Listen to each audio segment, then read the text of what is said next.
ನಮಶ್ಚಂಡಿಕಾಯೈ. ಇವತ್ತು ನಾವು ದೇವಿ ಮಹಾತ್ಮ್ಯದ 8ನೇ ಅಧ್ಯಾಯ ಅಂದರೆ ರಕ್ತ ಬೀಜಾಸುರನ ವಧೆ ಈ ಅಧ್ಯಾಯವನ್ನು ನೋಡ್ತಾ ಹೋಗೋಣ. ಅಧ್ಯಾಯದ ಪ್ರಾರಂಭಕ್ಕೂ ಮುಂಚೆ ಧ್ಯಾನ ಶ್ಲೋಕವನ್ನು ಹೇಳೋಣ. ಅರುಣಾಂ ಕರುಣಾತರಂಗಿತಾಕ್ಷೀಂ ಧೃತಪಾಶಾಂಕುಶಬಾಣಚಾಪಹಸ್ತಾಂ ಅಣಿಮಾದಿಭಿರಾವೃತಾಂ ಮಯೂಖೈಃ ಅಹಮಿತ್ಯೇವ ವಿಭಾವಯೇ ಭವಾನೀಂ. ಸುಮೇಧ ಋಷಿಯು ಮುಂದುವರಿಸಿದನು.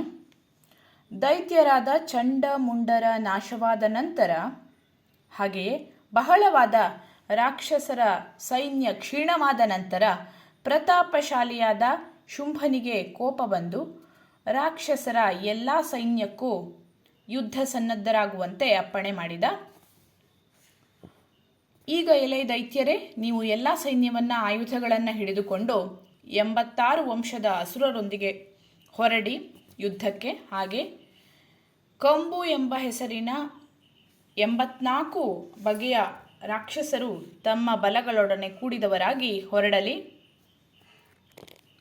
50 ಕುಲಗಳ ಕೋಟಿ ವೀರ್ಯರಾದ ಅಸುರರು, ಧೂಮ್ರರೆಂಬ ಹೆಸರಿನ 100 ಕುಲದವರು ನನ್ನ ಅಪ್ಪಣೆಯಂತೆ ಹೊರಡಲಿ. ಇನ್ನು ಕಾಲಕರು, ದೌಹೃದರು, ಮೌರ್ಯರು, ಕಾಲಕೇಯರು ಇವರುಗಳು ನನ್ನ ಆಜ್ಞೆಯಂತೆ ಬೇಗನೆ ಯುದ್ಧಕ್ಕೆ ಸನ್ನದ್ಧರಾಗಿ ಹೊರಡಲಿ. ಹೀಗೆಂದು ಆ ರಾಕ್ಷಸರ ಒಡೆಯನಾದ ಶುಂಭ ಅಪ್ಪಣೆ ಮಾಡಿ ಸಹಸ್ರ ಸಂಖ್ಯೆಯ ಮಹಾಸೈನ್ಯದಿಂದ ಕೂಡಿದವರಾಗಿ ಹೊರಟರು. ಎಲೈ ರಾಜನೇ, ಅತಿ ಭಯಂಕರವಾದ ಈ ಸೈನ್ಯವು ಬರ್ತಾ ಇರುವುದನ್ನು ಕಂಡಂತಹ ಆ ಚಂಡಿಕೆ ಭೂಮಿ ಆಕಾಶಗಳ ನಡುವನ್ನೆಲ್ಲ ತನ್ನ ಧನುಸ್ಸಿನ ಠಂಕಾರದಿಂದ ತುಂಬಿಬಿಟ್ಲು. ಅನಂತರ ಸಿಂಹವು ಬಹಳ ಗಟ್ಟಿಯಾಗಿ ಗರ್ಜಿಸಿತು. ಅಂಬಿಕೆ ತನ್ನಲ್ಲಿದ್ದ ಘಂಟೆಯನ್ನು ಬಾರಿಸಿದಳು. ಹೀಗೆ ಬಿಲ್ಲಿನ ಹಗ್ಗದ, ಸಿಂಹದ ಹಾಗೂ ಘಂಟೆಯ ನಾದಗಳು ಒಟ್ಟುಗೂಡಿ ದಿಕ್ಕುಗಳೆಲ್ಲವೂ ಧ್ವನಿಯಿಂದ ತುಂಬಲು ಕಾಳಿಯು ಬಾಯಿಯನ್ನು ತೆರೆದುಕೊಂಡವಳಾಗಿ ಇದ್ಲು. ಈ ದೊಡ್ಡದಾದ ಧ್ವನಿಯನ್ನು ಕೇಳಿ ಕೋಪದಿಂದ ರಾಕ್ಷಸರ ಸೈನ್ಯ 4 ದಿಕ್ಕುಗಳಿಂದಲೂ ದೇವಿಯನ್ನ ಹಾಗೂ ಸಿಂಹ ಕಾಳಿಯರನ್ನ ಬಾಣಗಳಿಂದ ಆವರಿಸಿತು. ಎಲೈ ರಾಜ, ಈ ನಡುವೆ ರಾಕ್ಷಸರ ನಾಶಕ್ಕಾಗಿ ಹಾಗೂ ದೇವತೆಗಳ ಉದ್ಧಾರಕ್ಕಾಗಿ ಹೆಚ್ಚಿನ ಬಲ ವೀರ್ಯಗಳಿಂದ ಕೂಡಿದ ಬ್ರಹ್ಮ, ಶಿವ, ಷಣ್ಮುಖ, ವಿಷ್ಣು ಹಾಗೂ ಇಂದ್ರನ ಶರೀರಗಳಿಂದ ಹೊರಬಿದ್ದ ಆಯಾ ಶಕ್ತಿ ದೇವತೆಗಳು ಆಯಾ ರೂಪದಿಂದಲೇ ಚಂಡಿಕೆಯ ಹತ್ತಿರಕ್ಕೆ ಹೋದರು. ಯಾವ ದೇವತೆಗೆ ಯಾವ ರೂಪವೋ, ಯಾವ ಒಡವೆ ವಾಹನಗಳೋ, ಹಾಗೆಯೇ ಆ ಶಕ್ತಿ ದೇವತೆಯು ಧರಿಸಿಕೊಂಡು ರಾಕ್ಷಸರೊಡನೆ ಯುದ್ಧ ಮಾಡಲು ಹೊರಟಳು.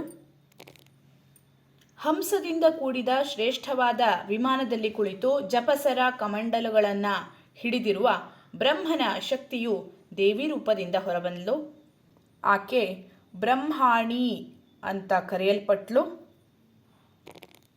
ಹಾಗೆಯೇ ಎತ್ತನ್ನ ಏರಿ ತ್ರಿಶೂಲವನ್ನು ಹಿಡಿದು ಸರ್ಪಗಳನ್ನು ಬಳೆಗಳಾಗಿ ಧರಿಸಿದ ಚಂದ್ರಕಲೆಯಿಂದ ಅಲಂಕೃತವಾದ ಮುಡಿಯುಳ್ಳ ಮಾಹೇಶ್ವರಿ ಬಂದಳು.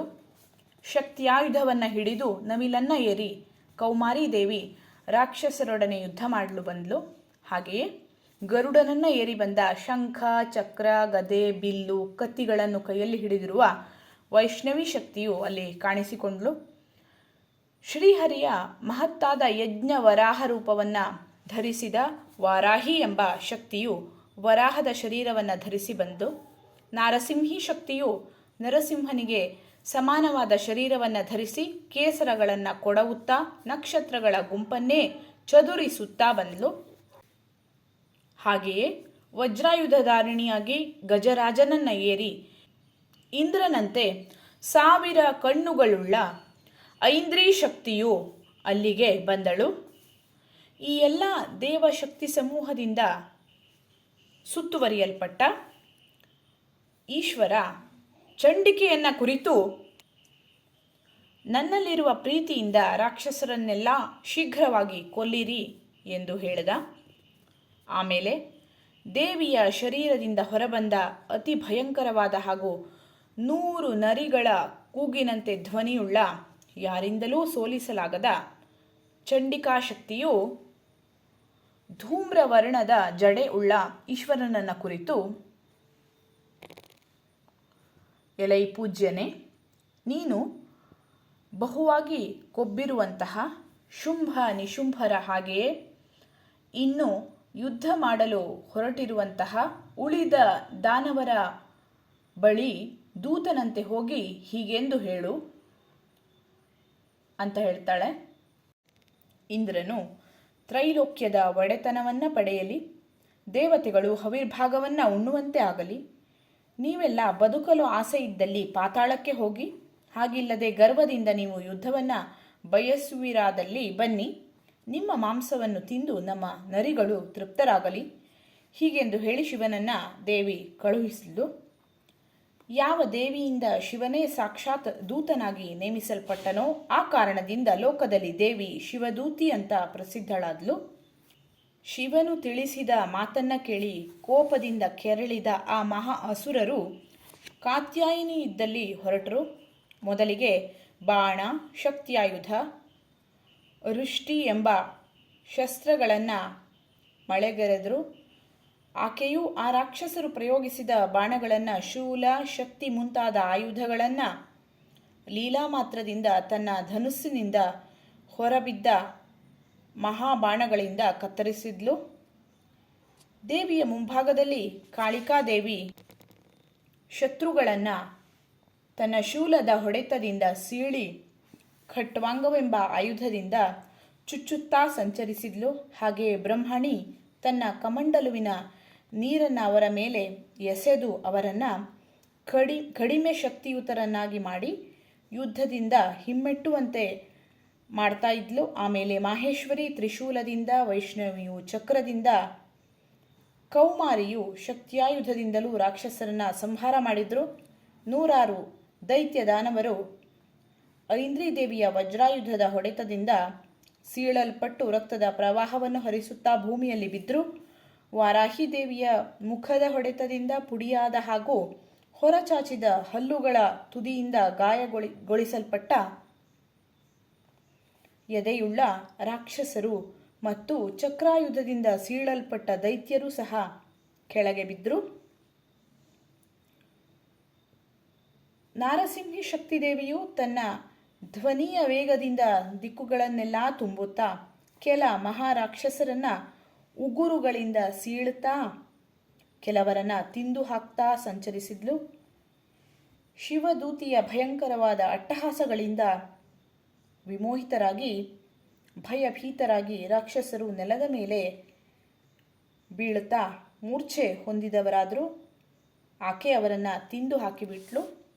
ಹೀಗೆ ಕೋಪಗೊಂಡ ಮಾತ್ರಗಣವು ನಾನಾ ರೀತಿಯ ಉಪಾಯಗಳಿಂದ ಸದೆಬಡಿತಾ ಇರುವುದನ್ನು ಕಂಡ ರಾಕ್ಷಸ ಸೈನಿಕರು ಯುದ್ಧರಂಗದಲ್ಲಿ ನಿಲ್ಲಲು ಸಮರ್ಥರಾಗಲಿಲ್ಲ. ಮಾತ್ರಗಣದಿಂದ ಹಿಮ್ಮೆಟ್ಟಿಸಲ್ಪಟ್ಟು ಓಡ್ತಾ ಇರುವಂತಹ ರಾಕ್ಷಸರನ್ನು ನೋಡಿ ಕುಪಿತನಾದ ಮಹಾ ಅಸುರನಾದ ರಕ್ತಬೀಜ ಈಗ ಯುದ್ಧ ಮಾಡಲು ಹೊರಟ. ಅವನ ದೇಹದಿಂದ ಒಂದು ಬಿಂದು ಅಥವಾ ಒಂದು ಹನಿ ರಕ್ತವು ಯಾವಾಗ ಭೂಮಿಗೆ ಬೀಳುವುದೋ ಆ ಕೂಡಲೇ ಅವನಷ್ಟೇ ಪ್ರಮಾಣದ ಶಕ್ತಿಯುತವಾದ ರಾಕ್ಷಸರು ಹುಟ್ಟುತ್ತಾ ಇದ್ರು. ಗದಾಧಾರಿಯಾದ ಆತ ಯುದ್ಧ ಮಾಡಲಾರಂಭಿಸಿದ ಐಂದ್ರಿ ಶಕ್ತಿ ಜೊತೆ. ಐಂದ್ರಿ ಶಕ್ತಿ ತನ್ನ ವಜ್ರಾಯುಧದಿಂದ ಹೊಡೆದ್ಲು. ಆಗ ಅವನ ದೇಹದಿಂದ ಬಹಳ ರಕ್ತ ಹರಿಯಿತು. ನಂತರ ಅವನಂತೆಯೇ ಆಕಾರ ಪರಾಕ್ರಮವುಳ್ಳಂತಹ ಯೋಧರು ಮೇಲೆದ್ದು ಬಂದರು. ಆ ರಾಕ್ಷಸನ ದೇಹದ ರಕ್ತದ ಹನಿಗಳು ಎಷ್ಟು ಬಿದ್ದುವೋ ಅಷ್ಟೇ ಸಂಖ್ಯೆಯ ರಾಕ್ಷಸರು ಮತ್ತೆ ಹುಟ್ಟಿ ಬಂದರು. ಅವರು ಮಾತ್ರ ಗಣಗಳೊಂದಿಗೆ ಭಯಂಕರವಾಗಿ ಯುದ್ಧವನ್ನು ಮಾಡಿದರು. ನಂತರ ರಕ್ತಬೀಜನ ತಲೆಯು ವಜ್ರಾಯುಧದಿಂದ ಗಾಯವಾಯಿತು. ಆಗ ರಕ್ತ ಮತ್ತೆ ಹರಿಯಿತು. ಅದರಿಂದ ಸಾವಿರಾರು ರಾಕ್ಷಸರು ಹುಟ್ಟಿದ್ರು. ಯುದ್ಧದಲ್ಲಿ ವೈಷ್ಣವಿ, ಮಾತೃಗಣಗಳಲ್ಲಿ ಒಂದಾದಂತಹ ವೈಷ್ಣವಿ ಚಕ್ರದಿಂದ ಹೊಡೆದಾಗ ಮತ್ತೆ ಅಷ್ಟೇ ಸಹಸ್ರ ಸಂಖ್ಯೆಯ ರಾಕ್ಷಸರು ಹುಟ್ಟಿ ಬಂದರು. ಕೌಮಾರಿ ದೇವಿ ತನ್ನ ಶಕ್ತ್ಯಾಯುಧದಿಂದ, ಹಾಗೆಯೇ ವಾರಾಹಿ ತನ್ನ ಕತ್ತಿಯಿಂದ, ಮಾಹೇಶ್ವರಿ ತ್ರಿಶೂಲದಿಂದ ರಕ್ತ ಬೀಜಾಸುರನನ್ನು ಹೊಡೆದರು. ರಾಕ್ಷಸನು ಸಿಟ್ಟಿನಿಂದ ಎಲ್ಲ ಮಾತೃಕೆಯರನ್ನು ಹೊಡೆದ. ರಾಕ್ಷಸನ ರಕ್ತದಿಂದ ಹುಟ್ಟಿದ ಅಸುರರಿಂದ ಇಡೀ ಜಗತ್ತು ತುಂಬಿ ಹೋಯಿತು. ದೇವತೆಗಳಿಗೀಗ ಭಯ ಆಯಿತು. ಹೀಗೆ ಗಾಬರಿಯಿಂದ ಕುಸಿದು ಹೋದ ದೇವತೆಗಳನ್ನು ಕಂಡಂತಹ ಚಂಡಿಕೆ ಜಾಗೃತಳಾಗಿ ಕಾಳಿಯನ್ನು ಕುರಿತು, ಚಾಮುಂಡಿ, ನೀನು ಬಾಯನ್ನು ವಿಸ್ತರಿಸು, ನನ್ನ ಶಸ್ತ್ರದ ಹೊಡೆತದಿಂದ ರಕ್ತಬೀಜನ ದೇಹದಿಂದ ಹೊರಬೀಳುವ ರಕ್ತದ ಹನಿಗಳನ್ನು, ಹಾಗೆಯೇ ಅದರಿಂದ ಹುಟ್ಟುವ ರಾಕ್ಷಸರನ್ನು ನೀನು ಭಯಂಕರವಾದ ಮುಖದಿಂದ ಸ್ವೀಕರಿಸುವವಳಾಗು, ಹಾಗೂ ರಕ್ತೋತ್ಪನ್ನವಾದ ರಾಕ್ಷಸರನ್ನು ತಿನ್ನುವವಳಾಗಿ ಯುದ್ಧದಲ್ಲಿ ಸಂಚರಿಸು. ಹೀಗಾದರೆ ಈ ರಕ್ತಬೀಜ ರಾಕ್ಷಸ ರಕ್ತವನ್ನು ಕಳೆದುಕೊಂಡು ಸಾಯುವನು. ರಕ್ತವನ್ನು ನೀನು ಕುಡಿಯುವುದರಿಂದ ಹೊಸ ರಾಕ್ಷಸರು ಮತ್ತೆ ಹುಟ್ಟುವುದಿಲ್ಲ. ಹೀಗೆ ಹೇಳಿ ದೇವಿ ಶೂಲದಿಂದ ರಕ್ತಬೀಜನನ್ನು ತಿವಿದ್ಲು. ಕಾಳಿ ರಕ್ತವನ್ನು ಮುಖದಿಂದ ಸ್ವೀಕರಿಸಿದ್ಲು. ಅನಂತರ ಆತ ಚಂಡಿಕೆಯನ್ನು ಗದೆಯಿಂದ ಪ್ರಹಾರ ಮಾಡಿದ. ಆದರೆ ಆ ಏಟು ದೇವಿಗೆ ಸ್ವಲ್ಪವೂ ನೋವುಂಟು ಮಾಡಲಿಲ್ಲ. ದೇವಿಯಿಂದ ಹೊಡೆಯಲ್ಪಟ್ಟ ಆ ರಾಕ್ಷಸನ ದೇಹದಿಂದ ರಕ್ತವು ಬಹಳವಾಗಿ ಸುರಿಯಿತು. ಅದನ್ನು ಚಾಮುಂಡಿ ತನ್ನ ಬಾಯಿಂದ ಸ್ವೀಕರಿಸಿದ್ಲು.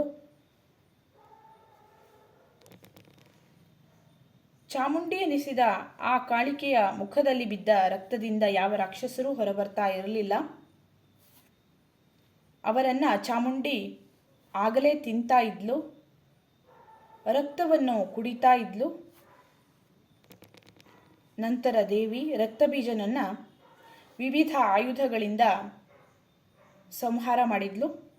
ಎಲೈ ರಾಜನೇ, ರಕ್ತಬೀಜನು ರಕ್ತಹೀನನಾಗಿ ನೆಲದ ಮೇಲೆ ಬಿದ್ದನು. ಅನಂತರ ದೇವತೆಗಳೆಲ್ಲರೂ ಸಂತೋಷವನ್ನು ಹೊಂದಿದ್ರು, ಮಾತ್ರ ಗಣಗಳು ಸಂತುಷ್ಟರಾದರು.